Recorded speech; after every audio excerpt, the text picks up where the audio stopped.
당장 나가세요. 내 딸한테 무슨 짓을 한 거예요? 63세 영숙의 가슴이 무너져 내렸습니다.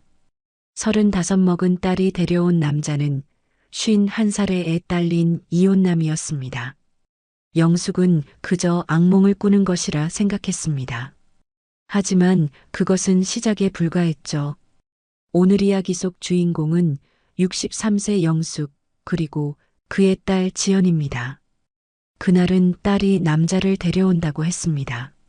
35살, 이제야 제대로 된 사람을 만났나 싶어 며칠 전부터 집 안구석구석을 닦고 또 닦았죠.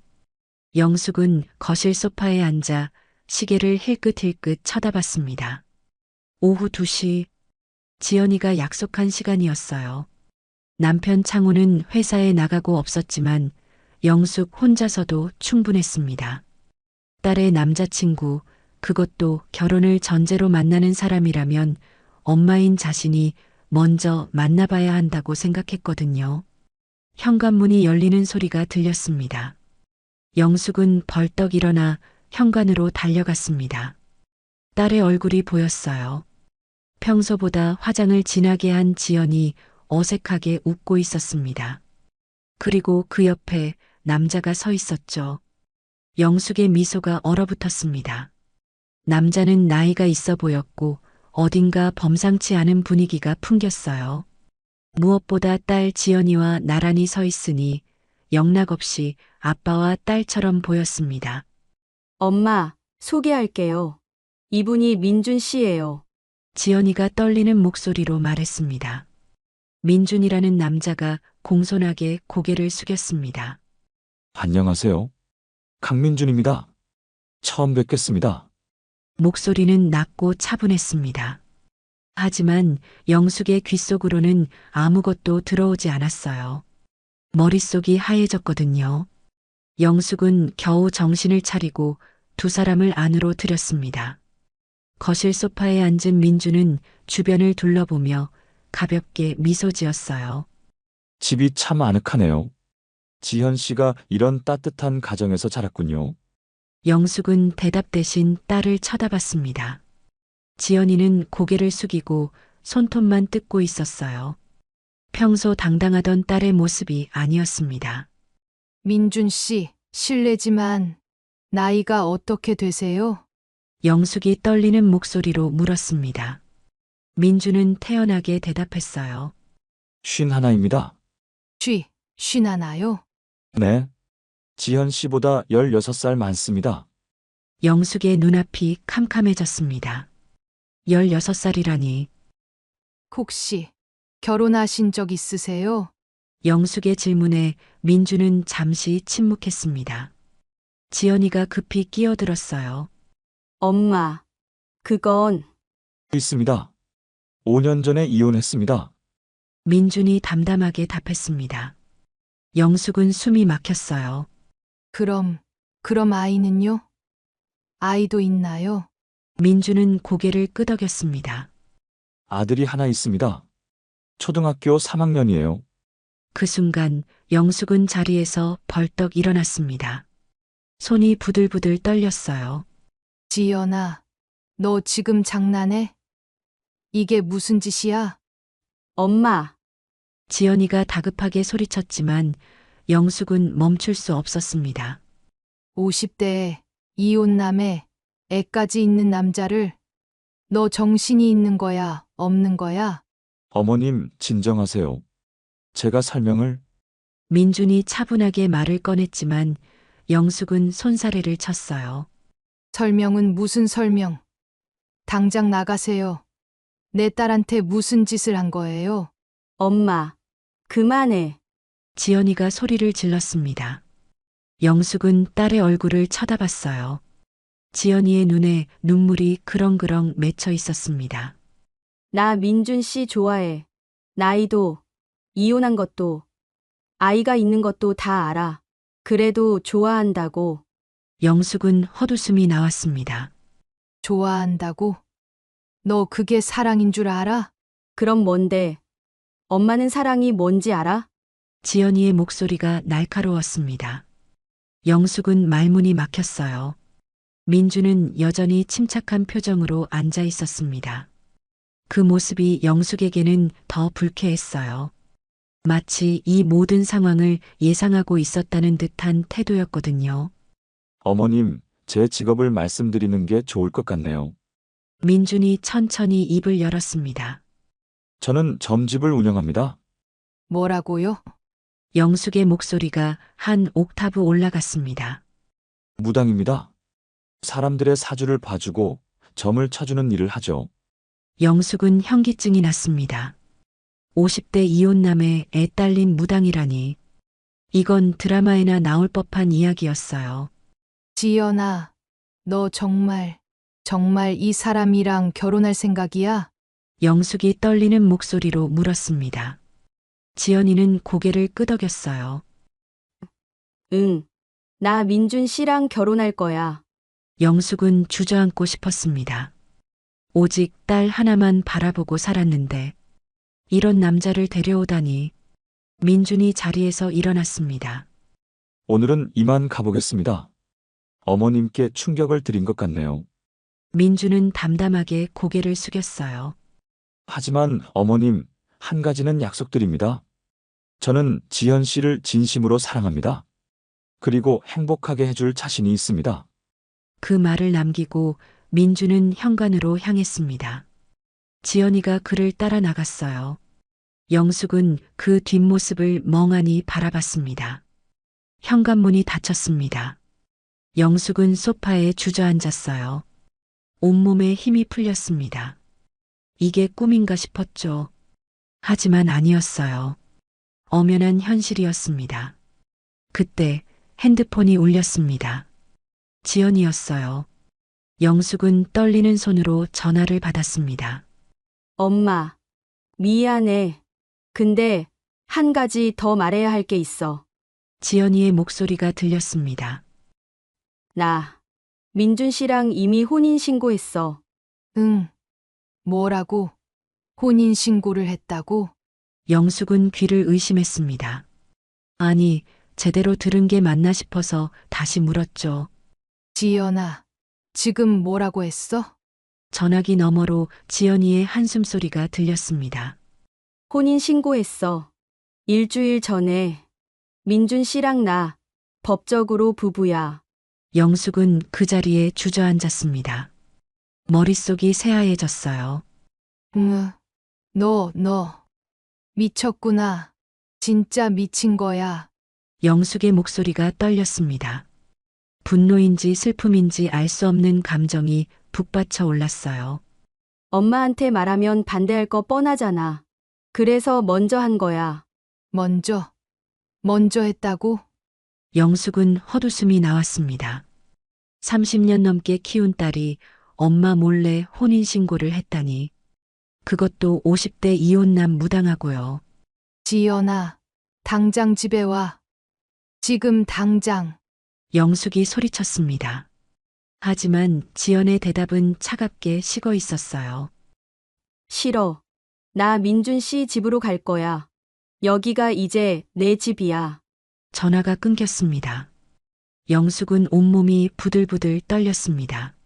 그 무당 자식이 내 딸을 꼬셨어. 세뇌를 시킨 거야.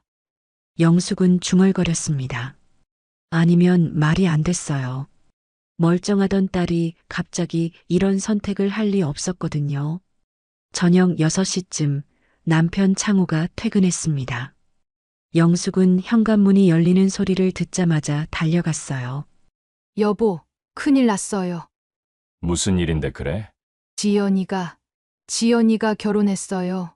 뭐, 창호의 눈이 커졌습니다. 영숙은 숨을 헐떡이며 오늘 있었던 일을 쏟아냈어요. 50대 이혼남, 무당, 초등학생 아들, 그리고 혼인신고까지 모든 걸 다 말했죠. 창호는 소파에 앉아 있다가 일어나더니 주먹을 불끈 쥐었어요. 얼굴이 불그락푸르락했죠. 뭐라고? 혼인신고를 이미 했다고? 네. 몰래 혼인신고까지 했대요. 우리한테는 한마디 상의도 없이. 창호는 평소 화를 안 내는 사람이었지만 지금은 달랐습니다. 온몸에서 분노가 뿜어져 나왔어요. 그 자식이 우리 딸을 어떻게 한 거야? 창호가 소리쳤습니다. 영숙은 남편의 반응에 조금 놀랐어요. 하지만 동시에 안심이 됐죠. 남편도 자신만큼 화가 나 있다는 게. 창호가 소파를 주먹으로 쳤습니다. 50대에 이혼남에 애까지 딸린 무당이라고? 지연이 걔는 도대체 정신이 있는 거야? 영숙은 남편의 손을 잡았습니다. 여보, 나도 그렇게 생각해요. 근데 지연이가 안 들어요. 완전히 세뇌당한 것 같아요. 창호는 거실을 왔다 갔다 했습니다. 주먹을 쥐었다 폈다 반복했어요. 당장 가서 데리고 와야겠어. 근데 지연이가 안 온대요. 거기가 이제 자기 집이래요. 창호의 턱이 떨렸습니다. 집. 일주일 만에 그게 무슨 집이야? 여기가 집이지. 영숙도 눈물이 났습니다. 우리 딸, 어떡하죠? 그 남자가 뭘 한 건지 모르겠어요. 창호는 아내를 안았습니다. 진정해. 우리가 꼭 데리고 올 거야. 그 자식한테 속아 넘어간 거면 반드시 밝혀낼 거고. 두 사람은 한동안 서로를 끌어안고 있었습니다. 다음 날 아침 영숙은 지연에게 문자를 보냈습니다. 만나자고, 엄마가 잘못했다고 차분하게 얘기하자고 했죠. 1시간 뒤 지연에게서 답장이 왔어요. 오후 2시에 카페에서 봐요. 영숙은 서둘러 옷을 갈아입었습니다. 카페에 도착했을 때 지연은 이미 와 있었습니다. 창가 자리에 앉아 커피를 마시고 있었어요. 영숙은 마주 앉으며 억지로 미소를 지었습니다. 지연아, 어제는 엄마가 너무 놀라서 그랬어. 미안해. 지연은 커피잔만 만지작거렸습니다. 대답이 없었어요. 엄마가 진심으로 걱정돼서 그래. 그 사람, 민준 씨 말이야. 나이도 많잖아. 게다가 이혼도 했고, 아이도 있고. 알고 만나는 거야. 지연이 차갑게 끊어 말했습니다. 다 알고 선택한 거야. 민준 씨는 좋은 사람이야. 좋은 사람? 얼마나 알았다고 좋은 사람이야? 그리고 무당인데. 영숙의 목소리가 높아졌습니다. 엄마는 직업으로 사람을 판단해. 지연의 눈빛이 날카로워졌습니다. 나 민준 씨 만나면서 처음으로 내가 소중한 사람이 된 것 같았어. 그 사람은 내 말을 들어줘. 나를 존중해줘. 엄마처럼 내 인생을 통제하려 들지 않아. 통제. 내가 언제 너를 통제했어? 영숙은 억울했습니다. 딸을 위해 살았는데 그게 통제였다니요. 엄마는 내가 뭘 하든 간섭했잖아. 무슨 옷을 입든, 누구를 만나든, 무슨 일을 하든. 전부 다 엄마 마음대로였어. 그건 너를 걱정해서. 걱정이 아니라 집착이었어. 지연의 목소리가 떨렸습니다. 눈가가 붉어졌어요. 나 이제 35이야. 엄마 품에서 벗어나고 싶어. 내 인생 내가 살고 싶다고. 영숙은 가슴이 찢어지는 것 같았습니다. 딸의 말 한마디 한마디가 비수처럼 꽂혔어요. 지연아, 엄마는 그냥 내가 행복했으면 좋겠어서 그랬어. 그럼 이제 내 선택을 존중해줘. 나 민준 씨랑 행복할 거야. 지연이 자리에서 일어났습니다. 가방을 챙기며 마지막으로 한마디 더 했어요. 엄마, 민준 씨 만나보기는 했잖아. 그 사람 어땠어? 무섭거나 이상하거나 그랬어? 영숙은 대답할 수 없었습니다. 사실 민주는 예의 바르고 차분했거든요. 하지만 그게 문제였어요. 너무 완벽해 보였다는 게. 그 사람은 나한테 최고야. 그러니까 엄마도 인정해줘. 지연은 그 말을 남기고 카페를 나갔습니다. 영숙은 멍하니 앉아 있었어요. 그날 밤 영숙은 잠을 이룰 수 없었습니다. 천장만 멍하니 바라보며 생각했어요. 이대로 둘 수는 없다고, 저 무당 자식이 뭔가 숨기고 있을 거라고 반드시 밝혀내야 한다고요. 새벽 5시 영숙은 결심했습니다. 그래, 내가 직접 알아봐야겠어. 저 남자가 누군지, 뭘 숨기고 있는지. 영숙은 핸드폰을 켜고 검색을 시작했습니다. 강민준, 무당, 점집. 하나씩 키워드를 입력했어요. 그리고 그날부터 영숙의 전쟁이 시작됐습니다. 점집 앞에 선 영숙의 손은 땀으로 흠뻑 젖어 있었습니다. 심장이 미친 듯이 뛰었어요. 돌아가야 하나, 들어가야 하나, 망설임이 계속됐죠. 강민준의 점집은 골목 안쪽에 있었습니다. 영숙은 인터넷으로 위치를 찾아냈어요. 민준은 이 동네에서 꽤 유명한 무당이었습니다. 후기도 많았고 단골 손님도 많다더군요. 청기점이라는 간판이 보였습니다. 영숙은 모자를 깊게 눌러쓰고 마스크를 했습니다. 민준에게 들키면 안 됐거든요. 입구 옆 골목에 몸을 숨긴 영숙은 점집 안을 살폈습니다. 유리문 너머로 안이 보였어요. 빨간 천으로 둘러싸인 공간, 재단처럼 꾸며진 탁자, 그리고 그 앞에 앉아 있는 민준의 모습이 보였죠. 그때 한 여자가 점집 안으로 들어갔습니다. 50대쯤 되어 보이는 여자였어요. 명품 가방을 들고 화려한 옷을 입은 걸 보니 부자인 것 같았습니다. 영숙은 조심스럽게 점집 입구 쪽으로 다가갔어요. 문틈으로 안을 들여다볼 수 있었습니다. 대화 소리도 어렴풋이 들렸죠. 어머님, 걱정이 많으시군요. 민준의 목소리가 들렸습니다. 선생님, 제 아들 말이에요. 사업을 한다고 돈을 계속 달라는데 이게 맞는 건지 모르겠어요. 여자의 목소리가 떨렸습니다. 민준은 잠시 침묵하더니 천천히 입을 열었어요. 사주를 보니 아드님은 지금 큰 기로에 서 있습니다. 하지만 어머님이 도와주시면 반드시 성공할 운이에요.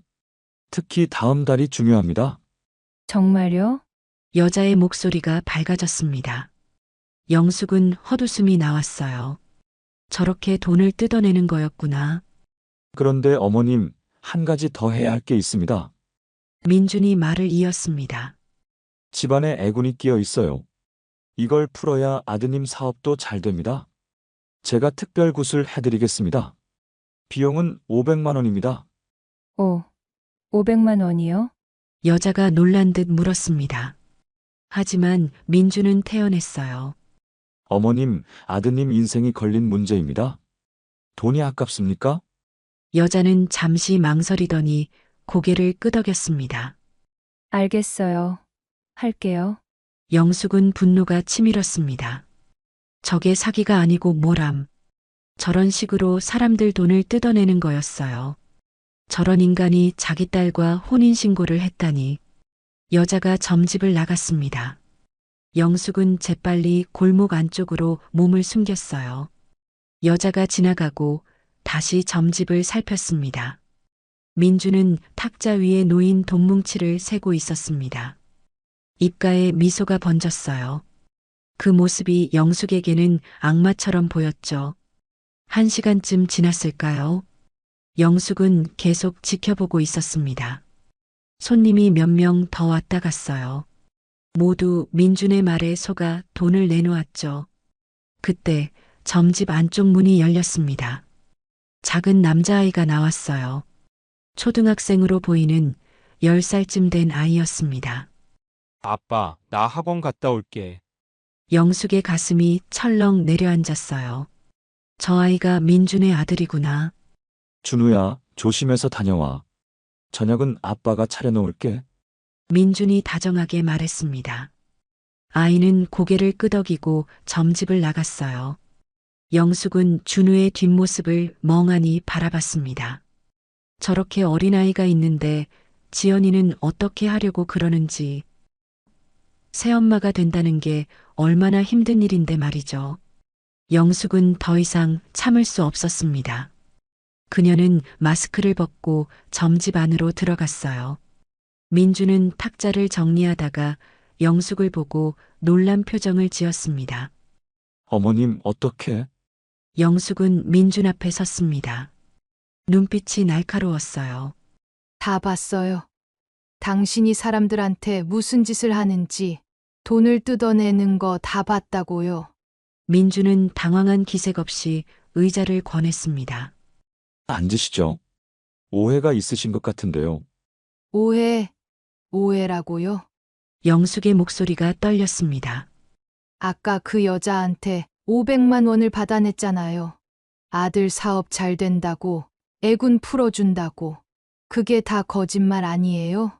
민주는 차분하게 대답했습니다. 어머님, 저는 제 일을 하는 겁니다. 사람들이 원해서 오는 거예요. 강요한 적 없습니다. 사람들 불안 조장해서 돈 뜯어내는 게 일이에요. 그건 어머님 생각이고요. 민준의 목소리에는 흔들림이 없었습니다. 오히려 영숙을 뚫어지게 쳐다봤어요. 어머님은 제가 지연이를 돈 때문에 만난다고 생각하시나 봅니다. 당연하죠. 우리 딸이 대기업 다니는 거 알잖아요. 연봉도 괜찮고, 당신이 노린 거 아니에요? 민주는 한숨을 쉬었습니다. 지연이의 연봉 같은 건 중요하지 않습니다. 저는 지연이 자체가 좋아서 만나는 거예요. 거짓말. 그리고 아이는요? 아까 나간 그 아이. 우리 지연이가 그 아이 엄마 노릇할 거라고 생각해요? 민준의 얼굴이 굳었습니다. 준우는 제 아들입니다. 그리고 지연이는 준우를 이미 만났습니다. 잘 지내고 있어요. 영숙은 어이가 없었습니다. 우리 딸을 세뇌시켰죠. 당신이 뭘 한 거예요? 세뇌요? 민준이 피식 웃었습니다. 그 웃음이 영숙을 더욱 화나게 만들었어요. 저는 지연이를 세뇌한 적 없습니다. 사랑할 뿐이죠. 어머님이야말로 딸을 통제하려고만 하시잖아요. 통제라니. 영숙의 목소리가 커졌습니다. 난 그 애를 위해 산 사람이에요. 당신 같은 인간한테 내 딸을 넘길 순 없어요. 민주는 자리에서 일어났습니다. 표정이 차갑게 식었어요. 어머님, 이미 늦었습니다. 지연이와 저는 법적으로 부부예요. 어머님이 뭘 하시든 상관없어요. 그 말을 남기고 민주는 안쪽 방으로 들어가 버렸습니다. 영숙은 그 자리에 멍하니 서 있었어요. 점집을 나서는 영숙의 손은 주먹으로 꽉 쥐어져 있었습니다. 온몸이 부들부들 떨렸죠. 절대 안 돼. 저런 인간한테 내 딸을 빼앗길 순 없어. 영숙은 결심했습니다. 저 남자의 정체를 밝혀내겠다고, 반드시 딸을 구해내겠다고요. 그날 밤 영숙은 포털 사이트에서 사설 탐정을 검색했습니다. 영숙은 지연을 만나야 했습니다. 점집에서 본 그 장면들, 민준의 아들 준우, 모든 게 머릿속을 맴돌았거든요. 딸에게 진실을 알려줘야 했어요. 영숙은 지연의 회사 앞에서 기다렸습니다. 퇴근 시간이었죠. 직원들이 하나둘씩 나오기 시작했어요. 그리고 마침내 지연의 모습이 보였습니다. 지연아, 영숙이 다가가며 불렀습니다. 지연은 엄마를 보자 표정이 굳었어요. 엄마, 왜 여기 와? 너 만나러 왔지. 할 얘기가 있어. 지연은 한숨을 쉬었습니다. 나 바빠. 민준 씨가 저녁 준비하고 기다린다고. 잠깐만, 10분만. 영숙이 다급하게 지연의 팔을 붙잡았습니다. 지연은 귀찮다는 듯 엄마를 따라갔어요. 근처 커피숍으로 들어갔죠. 둘은 마주 앉았습니다. 영숙은 커피도 시키지 않고 바로 말을 꺼냈어요. 지연아, 나 어제 민준 씨 점집에 갔다 왔어. 지연의 눈빛이 날카로워졌습니다. 뭐라고? 왜? 내 딸이 어떤 남자랑 결혼했는지 확인해야지. 영숙의 목소리가 떨렸습니다. 나 다 봤어. 민준 씨가 사람들한테 무슨 짓 하는지 500만 원, 300만 원씩 받아내더라. 애군 풀어준다고, 사업 잘 된다고 거짓말하면서 말이야. 지연은 무표정했습니다. 그게 민준 씨 일이잖아. 일. 그게 일이야? 사기지. 엄마는 무당이 뭔지도 몰라. 지연이 차갑게 말했습니다. 민준 씨는 사람들한테 위로를 주는 거야. 불안한 사람들을 안심시켜주고 희망을 주는 거라고. 희망. 거짓으로? 영숙은 어이가 없었습니다. 그리고 말이야. 준우. 그 아이 만났어? 지연의 표정이 조금 밝아졌습니다. 응, 만났지. 준우 정말 착해. 똑똑하고. 영숙은 헛웃음이 나왔어요. 착하고 똑똑하면 뭐해? 넌 35이야. 그 나이에 초등학생 애 엄마 되는 게 정상이야? 나 준우 좋아해. 그리고 준우도 나 좋아해. 지연아, 정신 차려. 영숙이 테이블을 탁 쳤습니다. 커피잔이 흔들렸어요. 그 남자가 널 세뇌한 거야. 넌 원래 이런 애가 아니었어. 똑똑하고 분별력 있는 애였다고. 지연의 눈빛이 차갑게 식었습니다. 엄마가 생각하는 똑똑함이 뭔데? 엄마 말 잘 듣는 게 똑똑한 거야? 그게 무슨 소리야? 난 평생 엄마가 원하는 대로 살았어. 지연의 목소리가 떨렸습니다. 좋은 대학 가라고 해서 갔어. 대기업 들어가라고 해서 들어갔어. 연애도 엄마 눈치 보면서 했어. 그런데 이제는 내가 선택하고 싶어. 내 인생은 내가 살고 싶다고. 영숙은 가슴이 답답했습니다. 난 내가 잘 되길 바래서 그런 거야. 넌 그걸 몰라? 잘 되는 게 뭔데? 지연이 반문했습니다. 엄마가 생각하는 잘 사는 거. 돈 많이 벌고, 좋은 집 살고, 남들 부러워하는 남편 만나는 거. 그게 다야? 그럼 다가 아니야? 영숙도 목소리를 높였어요. 지연은 고개를 저었습니다. 난 민준 씨 만나면서 처음으로 편해졌어. 그 사람은 날 있는 그대로 받아들여줘. 내가 대기업 다니든 말든, 돈을 얼마 벌든 말든, 그냥 나를 사랑해줘. 그건 지금이고. 나중에는 달라질 거야. 영숙이 소리쳤습니다. 그 남자 목적이 뭔지 모르겠어. 돈이야, 돈. 내가 버는 돈이 필요한 거라고. 지연은 자리에서 일어났습니다. 엄마, 그만해. 난 엄마 말 안 들을 거야. 이번만큼은 내 선택이야. 지연아, 영숙도 벌떡 일어났습니다. 하지만 지연은 돌아보지 않고 커피숍을 나갔어요. 영숙은 다시 주저앉았습니다. 온몸에서 힘이 빠져나갔어요. 딸이 점점 멀어지고 있었습니다. 그날 저녁 집으로 돌아온 영숙은 남편 창호에게 모든 걸 털어놨어요. 점집에서 본 것, 지연과의 대화, 모든 게 실패했다는 것까지. 창호는 소파에 앉아 주먹을 불끈 쥐었습니다. 그 자식이 정말 내가 직접 만나봐야겠어. 그런데 지연이가 벌써 그 남자 아들까지 만났대요. 준우라고 초등학교 3학년이래요. 창호는 한숨을 길게 내쉬었습니다. 당신 말이 맞았어. 그 자식이 지연이를 완전히 세뇌시킨 거야. 안 그러면 우리 딸이 그렇게 변할 리가 없어. 그렇죠. 나만 그렇게 생각한 게 아니었죠. 영숙의 목소리가 떨렸습니다. 우리가 뭐라도 해야 해. 이대로 둘 순 없어. 나 사설 탐정 알아봤어요. 창호가 고개를 돌렸습니다. 사설 탐정? 네. 민준이란 작자 과거를 파헤치려고요. 이혼 사유도 알아보고 전처가 어디 있는지도 찾아보려고요. 혹시 뭔가 숨기고 있을지도 모르잖아요. 창호는 잠시 생각하더니 고개를 끄덕였습니다. 좋아. 그렇게 하자. 얼마나 한대? 300만 원이래요. 우리 딸 구하는데 돈이 문제야? 내일 당장 계약하고 와. 영숙은 남편을 꽉 껴안았습니다. 그날 밤 부부는 오랜만에 같은 편이 된 것 같았습니다.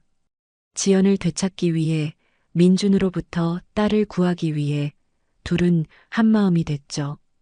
다음 날 오전 영숙은 사설탐정 사무소를 찾아갔습니다. 어서 오세요.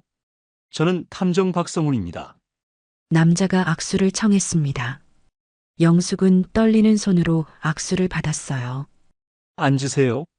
말씀하신 건 사위 신원 조사라고 하셨죠? 네. 제 딸이 이상한 남자랑 혼인 신고를 했어요. 영숙은 목이 메었습니다. 민준에 대해 설명했어요. 나이, 직업, 이혼 경력, 아들까지 모든 걸 다 말했죠. 박성우는 메모를 하며 고개를 끄덕였습니다. 알겠습니다. 조사 기간은 보통 2주 정도 걸립니다. 비용은 300만 원입니다. 전처 찾는 것까지 포함하면 그 정도는 생각하셔야 합니다. 괜찮으시겠습니까? 좋아요. 잘 부탁드립니다.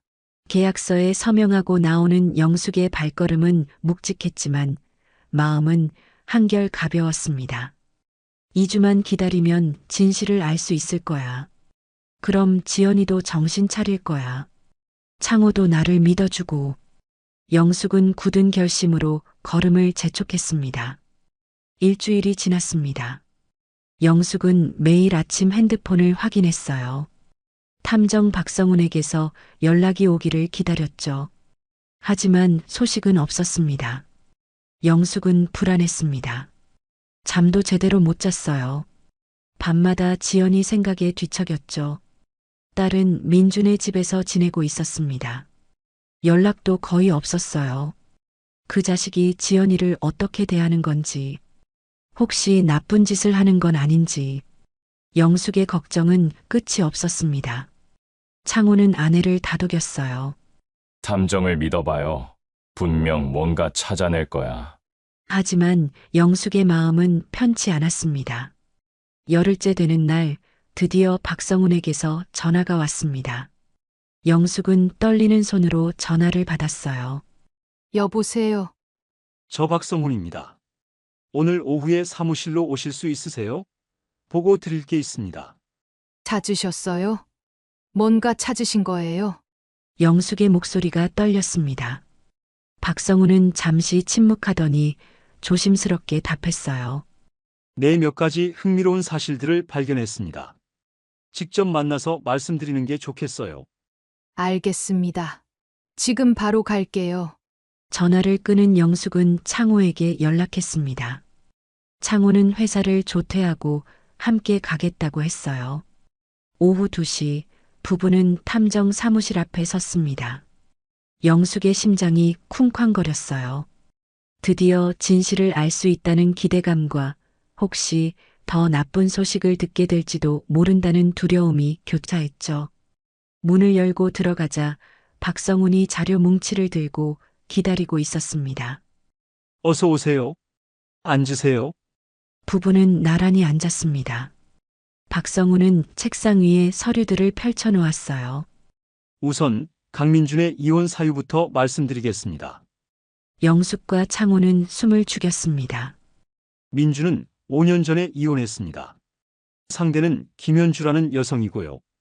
이혼 사유는 성격 차이로 되어 있지만 제가 주변 사람들을 통해 알아본 바로는 실제 이유는 좀 달라요.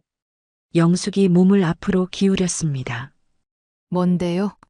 민준의 전처 김현주는 이혼 직전까지 극심한 스트레스에 시달렸다고 합니다.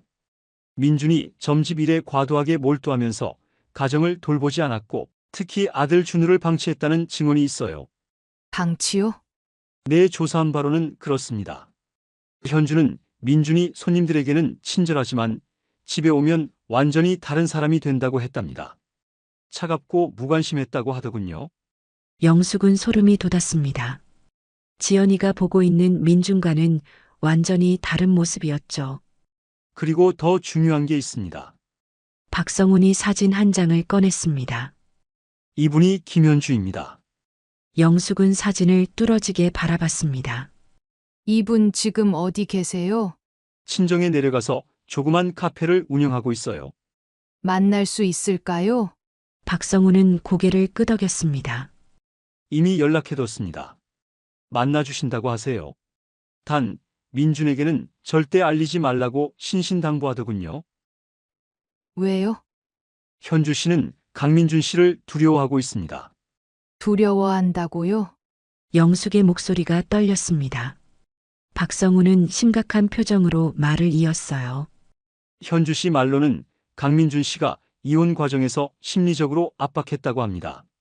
점을 봐주는 능력을 이용해서 현주 씨를 불안하게 만들었고 결국 아들 양육권도 포기하고 도망치듯 집을 나왔다고 해요. 창호가 주먹을 불끈 쥐었습니다. 그 자식이 정말 그리고 한 가지 더 있습니다.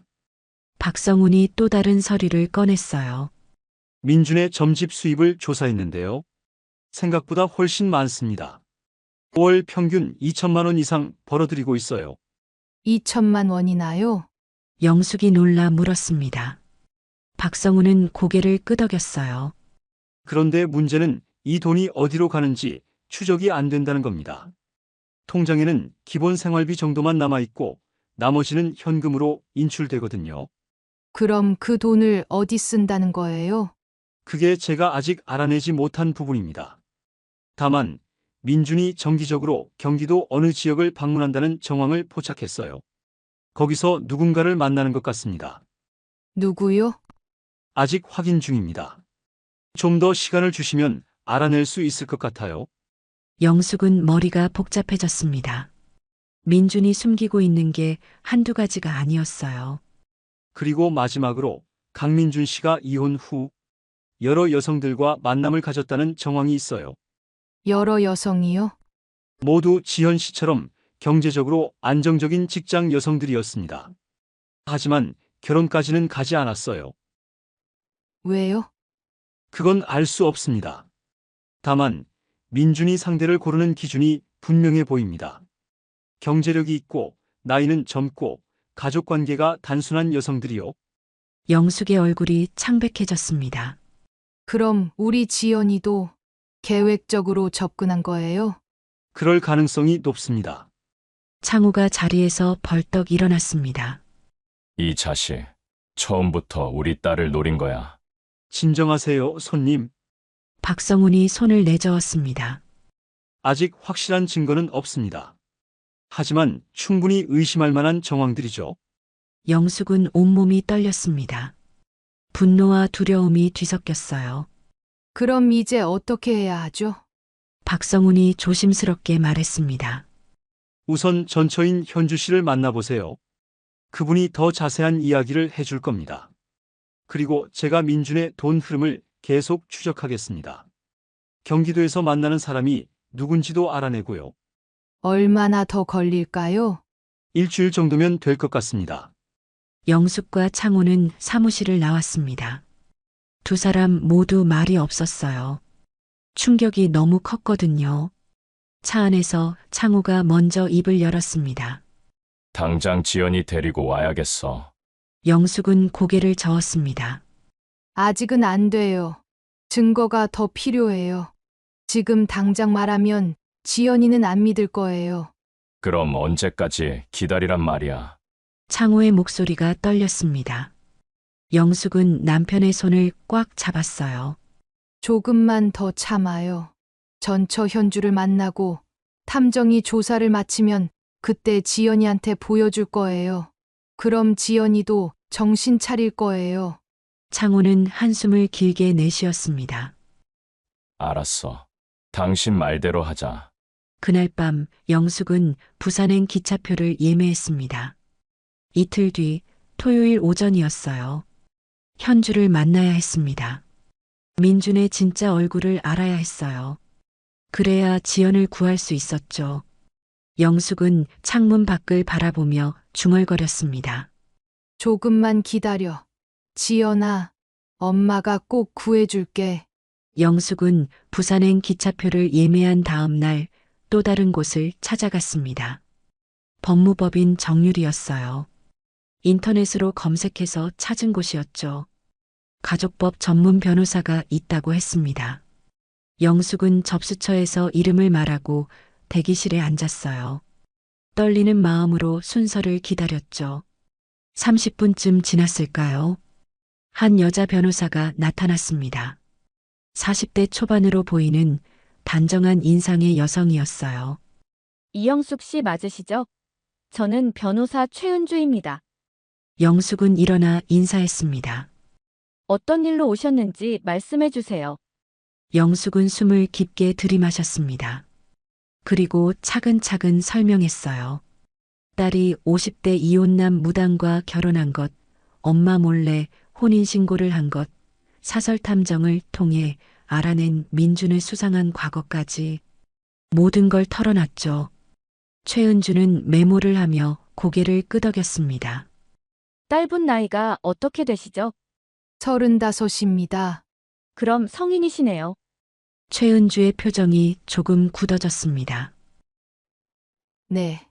그게 문제인가요? 솔직히 말씀드리면 쉽지 않습니다. 최은주가 펜을 내려놓았어요. 성인이 자발적으로 혼인신고를 했다면 법적으로 무효화하기가 매우 어렵습니다. 영숙의 얼굴이 창백해졌습니다. 하지만 그 남자가 우리 딸을 속인 거예요. 계획적으로 접근했다고요. 그걸 입증할 수 있으세요? 최은주가 조심스럽게 물었습니다. 사설탐정이 조사 중이에요.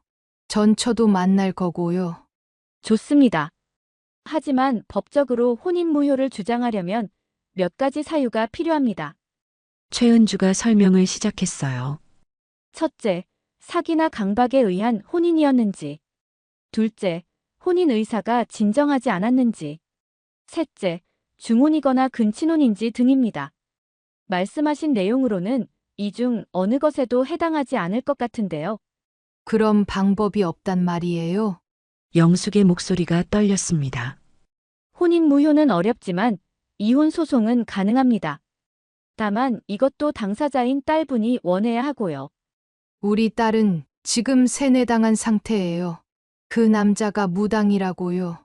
점을 본다면서 딸을 조종한 거예요. 최은주는 난처한 표정을 지었습니다. 법은 성인의 자유의사를 존중합니다. 딸분이 스스로 선택했다면 부모님이 강제로 막을 수 없어요. 영숙은 주먹을 쥐었습니다. 손톱이 손바닥에 파고들었어요. 그럼 사기 혐의는요? 민준이란 작자가 여러 여자들을 만났대요. 우리 딸도 계획적으로 접근했을 가능성이 있고요. 그 정황만으로는 부족합니다. 실제로 금전 사기가 발생했다거나 명백한 기망 행위가 있었다는 증거가 필요해요. 영숙은 절망감이 밀려왔습니다. 그럼 정말 방법이 없나요? 최은주는 잠시 생각하더니 입을 열었어요. 한 가지 방법이 있긴 합니다.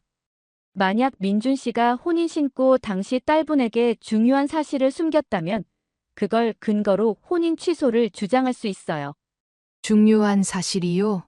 예를 들어 재산 상태나 건강 상태를 거짓으로 알렸다거나 범죄 경력을 숨겼다거나 이런 것들이요. 영숙의 눈이 반짝였습니다. 사설탐정이 조사하고 있어요. 분명 뭔가 나올 거예요. 그럼 그 결과를 가지고 다시 오세요. 그때 구체적인 법적 대응을 논의하죠. 상담을 마치고 나온 영숙의 발걸음은 무거웠습니다. 생각보다 법적으로 막막하다는 걸 깨달았거든요. 하지만 포기할 수 없었습니다. 탐정이 더 많은 증거를 찾아줄 거라고, 전처 현주가 결정적인 증언을 해줄 거라고 믿었어요. 그날 저녁 영숙의 핸드폰이 울렸습니다. 지연이었어요. 영숙은 놀라서 전화를 받았어요. 지연아, 엄마, 지연의 목소리는 차가웠습니다. 나 엄마가 뭐 하는지 다 알아. 영숙의 가슴이 철렁 내려앉았습니다. 무슨 소리야? 사설탐정 고용한 거, 변호사 만난 것까지 다 알고 있어. 영숙은 말문이 막혔습니다. 어떻게 알았을까요? 민준 씨가 알아냈어. 누가 자기를 미행하더래. 그래서 역추적했대. 영숙은 온몸에 소름이 돋았습니다. 민준이 눈치챈 거였어요. 지연아, 그건 엄마, 이제 그만해. 나랑 민준 씨는 부부야. 법적으로 인정받은 부부라고. 지연의 목소리가 떨렸습니다. 엄마가 아무리 막으려고 해도 소용없어. 나 민준 씨 사랑해. 헤어지지 않을 거야. 넌 속고 있는 거야. 그 남자는 속은 게 아니야. 지연이 소리쳤습니다. 엄마야말로 날 믿어줘. 내 선택을 존중해줘. 난 행복해. 정말 행복하다고. 그 남자 전처가 뭐라고 했는지 알아? 민준이가 얼마나 냉정한 사람인지. 엄마, 지연의 목소리가 날카로웠습니다. 현주 씨 얘기는 듣기 싫어. 그건 민준 씨 과거야. 지금의 민준 씨는 달라. 나한테는 정말 잘해줘. 지금은 그럴지 몰라도 나중에는 달라질 거야. 영숙이 다급하게 말했습니다. 엄마는 왜 그렇게 사람을 안 믿어? 왜 내 판단을 안 믿는 거야? 지연의 목소리에 눈물이 섞였어요. 난 어른이야. 내 인생은 내가 책임져. 그러니까 엄마도 이제 그만 놔줘. 지연아, 제발. 엄마, 이러지 마. 계속 이러면 나 정말 엄마 안 볼 거야. 연 끊을 거라고. 연을 끊다니. 그게 무슨 소리야. 엄마가 민준 씨 괴롭히고 우리 결혼 막으려고 하면 난 엄마 안 만날 거야. 전화도 안 받을 거고 집에도 안 갈 거야.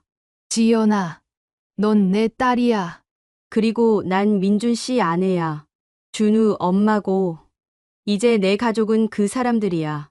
지연의 말 한마디가 영숙의 가슴을 찔렀습니다. 엄마, 마지막으로 말할게. 사설 탐정 그만 시켜. 변호사도 만나지 마. 그리고 민준 씨한테 사과해. 사과라니. 영숙이 소리쳤습니다. 민준 씨한테 미안하다고 해. 그리고 우리 결혼 축하해준다고 말해. 그럼 나도 다시 엄마 만날게. 정신 차려. 지연아, 절대 그럴 수 없어. 그럼 우린 끝이야. 전화가 끊겼습니다. 영숙은 핸드폰을 쥔 채 얼어붙었습니다. 귀가 멍했어요. 딸의 말이 믿기지 않았거든요. 창호가 다가왔습니다. 지연이가 뭐래? 연을 끊겠대요. 내가 계속 방해하면 나를 안 보겠대요. 영숙의 목소리가 떨렸습니다. 눈물이 주르륵 흘러내렸어요. 창호는 아내를 끌어안았습니다. 괜찮아. 지연이는 우리 딸이야. 절대 엄마를 버리지 않아. 하지만 영숙은 알고 있었습니다. 지연은 진심이었어요. 정말로 연을 끊을 수 있는 아이였죠. 그날 밤 영숙은 잠들지 못했습니다. 천장을 바라보며 생각했어요. 이대로 물러설 수는 없다고, 하지만 딸을 잃을 수도 없다고. 딜레마였습니다. 그리고 영숙은 결심했습니다. 더 조심스럽게, 더 은밀하게 움직이기로요. 지연이 모르게, 민준도 눈치채지 못하게. 증거를 확보해서 결정적인 순간에 모든 걸 밝히기로 했죠. 영숙은 핸드폰을 들고 탐정 박성훈에게 문자를 보냈습니다. 더 조심해 주세요. 들키면 안 됩니다. 그리고 확실한 증거를 찾아주세요. 제발. 토요일 아침 일찍 영숙은 서울역으로 향했습니다. 창호는 함께 가겠다고 했지만 영숙이 말렸어요. 현주가 한 사람만 만나고 싶다고 했거든요. KTX에 몸을 실은 영숙은 창밖을 바라봤습니다. 풍경이 빠르게 지나갔어요. 하지만 영숙의 머릿속은 더 빠르게 돌아갔죠. 현주는 뭘 말해줄까? 민준의 어떤 비밀을 알고 있을까? 3시간 만에 부산역에 도착했습니다. 영숙은 약속 장소로 향했어요. 해운대 근처의 작은 카페였습니다. 카페 문을 열고 들어가자 구석 자리에 앉아 있는 여자가 보였습니다. 사설 탐정이 보내준 사진 속 그 여자, 김현주였어요. 영숙은 다가가 조심스럽게 인사했습니다. 현주 씨 맞으시죠? 저 이영숙입니다. 현주는 고개를 들었습니다. 수척한 얼굴이었어요. 눈가에 그림자가 드리워져 있었죠. 앉으세요. 멀리까지 오시느라 고생하셨어요. 아니에요. 와야 했어요. 우리 딸을 위해서. 영숙의 목소리가 떨렸습니다. 현주는 쓸쓸하게 웃었어요. 딸분, 지연 씨라고 하셨죠? 제 얘기 들으면 충격받으실 거예요. 괜찮아요. 뭐든 말씀해 주세요. 잠시 침묵이 흘렀어요. 그리고 천천히 입을 열었죠. 저는 민준을 10년 전에 만났어요. 처음 만났을 때 민주는 정말 좋은 사람이었어요. 다정하고 배려심 많고 제 말을 잘 들어줬어요. 무당이라는 직업도 처음엔 신기했어요. 신비롭게 느껴졌죠. 그래서 결혼했어요. 그런데요? 결혼하고 1년쯤 지났을 때부터 달라지기 시작했어요. 민주는 점집 일에 과도하게 몰두했어요. 아침부터 밤늦게까지 손님을 받았죠. 집에 와서는 말도 안 하고 저를 쳐다보지도 않았어요. 그게 다예요? 영숙이 조심스럽게 물었습니다. 현주는 고개를 저었어요. 아니요. 더 심한 게 있어요. 현주는 잠시 망설이더니 계속 말했습니다. 민주는 제게 점을 봐줬어요. 그런데 그게 저를 통제하는 수단이 됐죠. 무슨 뜻이에요? 민주는 제가 뭘 하든 점괘를 들먹였어요. 오늘은 외출하면 안 된다. 이 사람은 만나면 안 된다. 그 일은 하면 안 된다. 전부 점 때문이라고 했죠.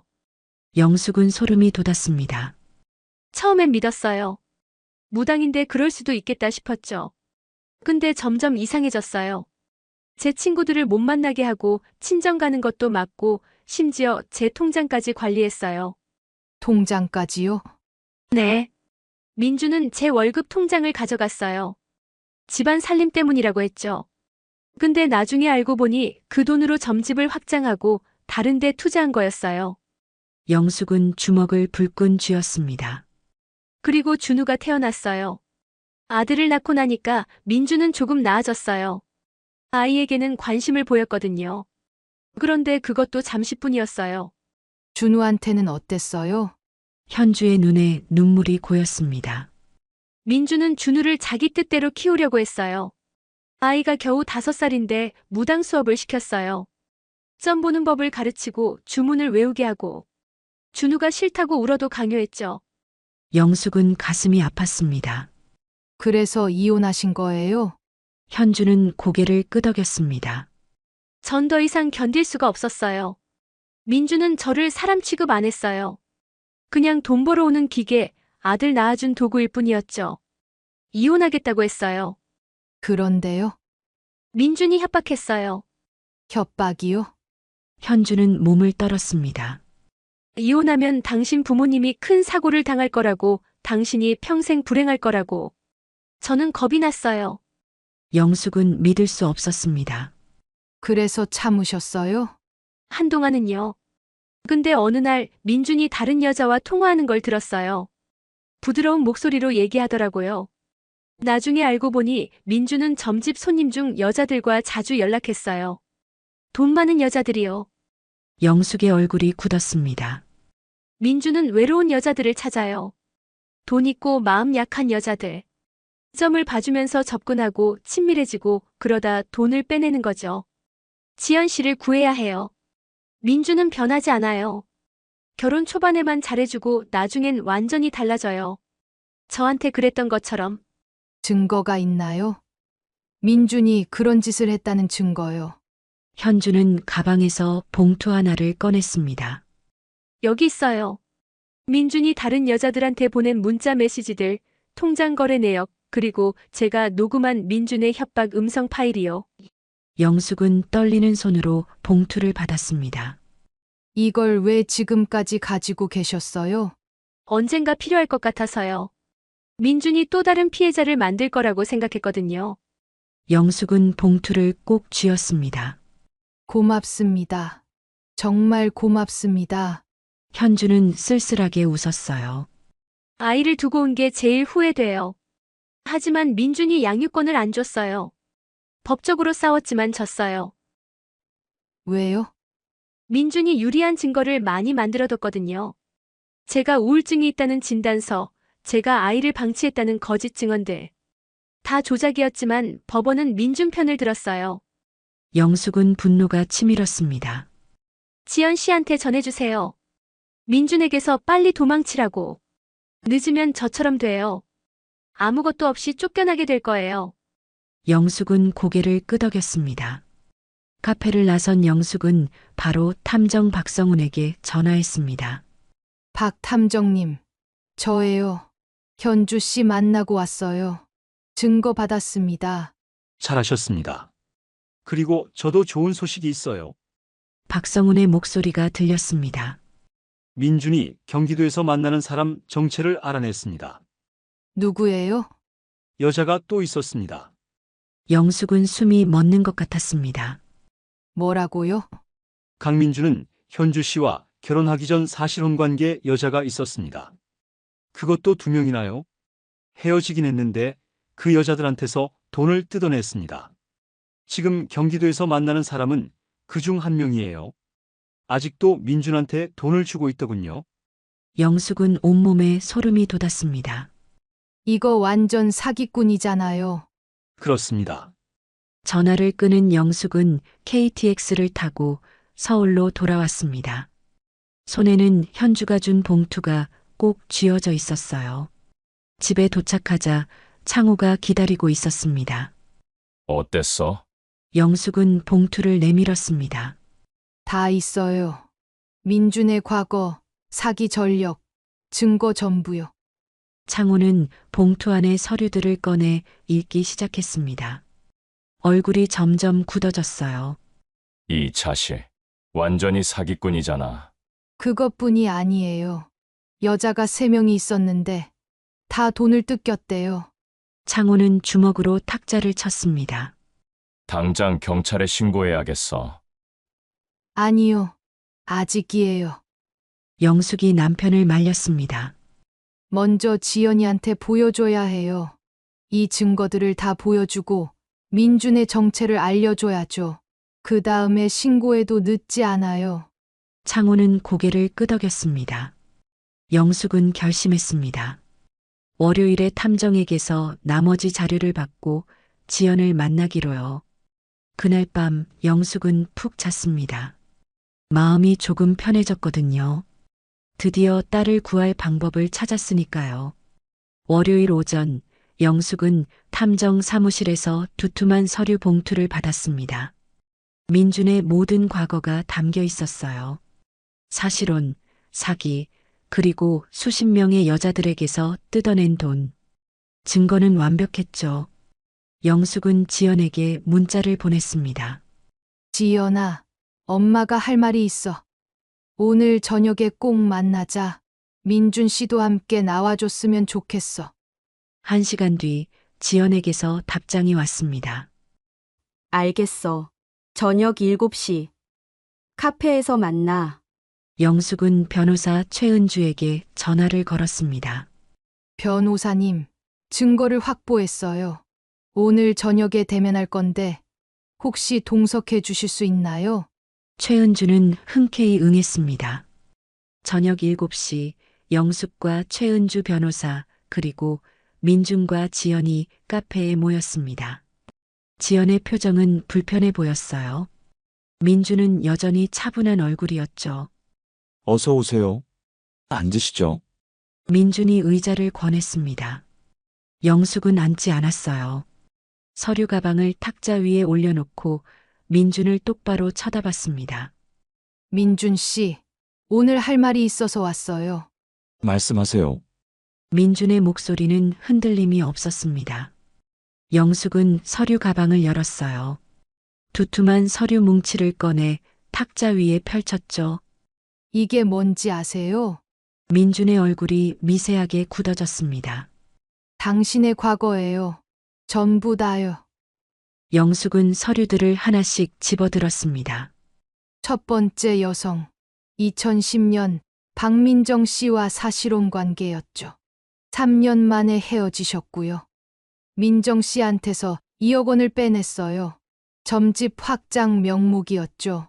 엄마. 그게 무슨...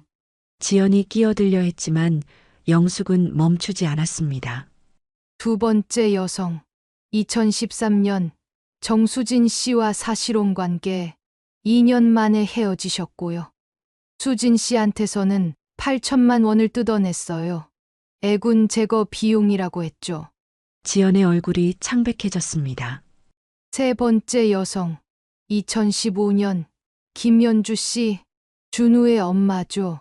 5년 결혼 생활 동안 현주 씨를 통제하고 월급을 가로채고 협박했어요. 이혼 후에도 현주 씨를 괴롭혔죠. 영숙은 녹음기를 꺼내 재생 버튼을 눌렀습니다.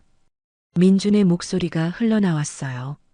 현주야, 이혼하면 내 부모님이 사고당할 거야. 내가 점을 봤어. 너 평생 불행할 거라고. 녹음 속 민준의 목소리는 차갑고 위협적이었습니다. 지연은 입을 막았어요. 그리고 이건 당신이 지난 5년간 여러 여자들에게서 받은 돈 내역이에요. 영숙이 통장 사본을 내밀었습니다. 애군 제거, 사업 번창, 건강 회복, 온갖 명목으로 받아낸 돈이죠. 민준은 아무 말도 하지 않았습니다. 표정이 굳어 있었어요. 지연은 서류들을 집어들고 읽기 시작했습니다. 손이 떨렸어요. 눈에서 눈물이 주르륵 흘러내렸죠. 민준 씨, 이게 사실이에요? 지연의 목소리가 떨렸습니다. 민준은 잠시 침묵하다가 입을 열었어요. 지현 씨, 그건 다 과거 일이에요. 지금의 나는 달라요. 과거라고요? 영숙이 비웃었습니다. 지난달에도 경기도에서 예전 연인을 만나 500만 원을 받았잖아요.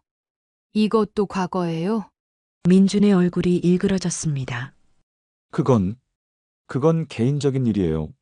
개인적인 일, 사기죠. 당신은 우리 딸한테도 똑같이 할 작정이었어. 결혼해서 돈 빼먹고, 통제하고, 나중에 버리려고 했던 거야. 아니에요.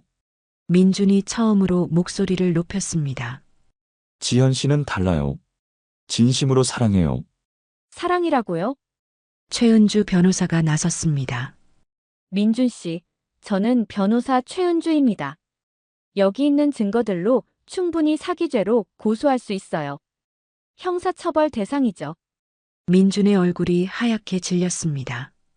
그리고 지현 씨와의 혼인도 기망에 의한 것으로 볼 수 있습니다. 혼인 무효 소송을 제기하면 승소 가능성이 높아요. 지연은 의자에 주저앉았습니다. 서류들이 바닥에 흩어졌어요. 민준 씨, 나한테도 그럴 거였어요? 나도 이용한 거예요? 지연의 목소리는 절망에 차 있었습니다. 민준은 고개를 숙였어요. 지현 씨, 대답해봐요. 나도 전 여자들처럼 돈만 빼먹고 버릴 생각이었어요. 민준은 입을 열지 못했습니다. 그 침묵이 답이었죠. 지연은 민준을 똑바로 쳐다봤습니다. 눈물이 멈추지 않았어요. 준우는요? 준우한테 잘해준 것도 다 연기였어요? 민준이 고개를 들었습니다. 준우는 진심이에요. 내 아들이에요. 하지만 나는 아니었구나. 지연의 목소리가 차갑게 식었습니다. 민준은 손을 뻗었지만 지연은 뿌리쳤어요. 손대지 마세요. 영숙이 민준 앞에 섰습니다. 민준 씨, 2가지 선택지가 있어요. 하나는 지금 당장 이혼 서류에 서명하고 우리 딸한테서 손 떼는 거. 다른 하나는 경찰에 신고하고 법정에서 보는 거예요. 민준은 주먹을 꽉 쥐었습니다. 입술이 파르르 떨렸어요. 생각할 시간을 주세요. 없어요. 지금 당장 결정하세요. 영숙이 이혼 서류를 내밀었습니다. 이미 준비해 온 것이었죠. 민준은 한동안 서류를 바라봤습니다. 그리고 마침내 펜을 집어들었죠. 서명하는 민준의 손놀림은 느렸습니다. 하지만 결국 이름을 썼어요. 지연도 떨리는 손으로 서명했습니다. 끝났습니다. 최은주 변호사가 서류를 챙겼습니다. 민준 씨, 다시는 내 딸에게 연락하지 마세요. 접근 금지 가처분 신청도 준비되어 있습니다. 민준은 아무 말도 하지 않았습니다. 그저 고개만 숙이고 있었어요. 지연은 비틀거리며 일어났습니다. 영숙이 딸을 부축했어요. 엄마, 지연이 엄마 품에 안겼습니다. 그리고 터져나오는 울음을 참지 못했죠. 영숙도 눈물을 흘렸습니다. 괜찮아. 이제 괜찮아. 차에 탄 지연은 한동안 말이 없었습니다. 창밖만 멍하니 바라봤어요. 지연아, 영숙이 조심스럽게 불렀습니다. 지연은 고개를 돌렸어요. 엄마가 옳았어. 미안해. 지연의 목소리는 잠겨 있었습니다. 난 정말 바보였어. 민준 씨를 사랑한다고 생각했는데 다 착각이었어. 아니야. 내 잘못이 아니야. 영숙이 딸의 손을 잡았습니다. 그 사람이 나쁜 거지. 넌 순수했을 뿐이야. 지연은 고개를 끄덕였습니다. 눈물이 또 흘러내렸어요. 엄마, 고마워. 나 구해줘서. 영숙은 딸을 꼭 껴안았습니다. 난 내 엄마야. 당연한 거지. 그날 밤 지연은 집으로 돌아왔습니다. 오랜만에 자기 방에서 잤어요. 영숙은 딸의 방문 앞에서 한참을 서 있었습니다. 창호가 아내의 어깨를 감쌌습니다. 잘했어요. 우리 딸 되찾았어. 영숙은 눈물을 닦았습니다. 힘들었지만 이겨냈어요. 우리 지연이를 지켜냈어요. 다음 날 영숙은 경찰서에 민준을 고소했습니다. 사기와 협박죄였어요. 증거는 충분했죠. 2주 뒤 민준은 경찰에 소환됐습니다.